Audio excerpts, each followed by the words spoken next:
Beredar foto putra mantan Bupati Ogan Komering Ilir Muhendi dengan petinggi PSHT. Diakui Muhendi akan berpasangan dari non-partai politik. Mudah-mudahan ke depan kami mohon Nasdem ini bisa besar kembali. Jelang pilkada serentak, sejumlah nama paslon di Kabupaten Ogan Komering Ilir mulai senter. Salah satunya yang beredar di sejumlah platform media sosial, postingan foto Muhendi Mahzareki dengan petinggi perguruan pencaksilat Persaudaraan Setia Hati Terate (PSHT) di Kabupaten Oki.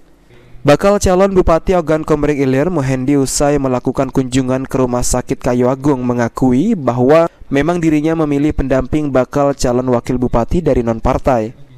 Dirinya beralasan pilihan figur non-partai akan mempermudah bersosialisasi karena tidak terikat dengan kepentingan dan jabatan di pemerintahan.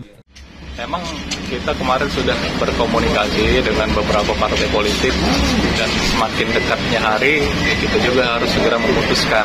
Jadi mudah-mudahan ya apa yang beredar saat ini ya tolong didoakan.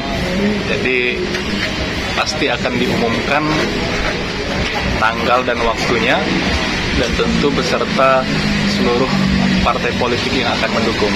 Jadi kita belum bisa mengumumkan secara resmi, tapi saat ini ya sudah memutuskan bahwa insya Allah kita sudah punya calon pendamping non-partai ya.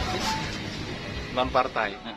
Hingga saat ini, kata Muhendi, dirinya bersama Partai Demokrat masih melakukan komunikasi politik dengan sejumlah partai pendukung lainnya dan akan mengumumkan secara resmi sebelum pilkada serentak pada 27 November dimulai. Novan Wijaya, PAL TV.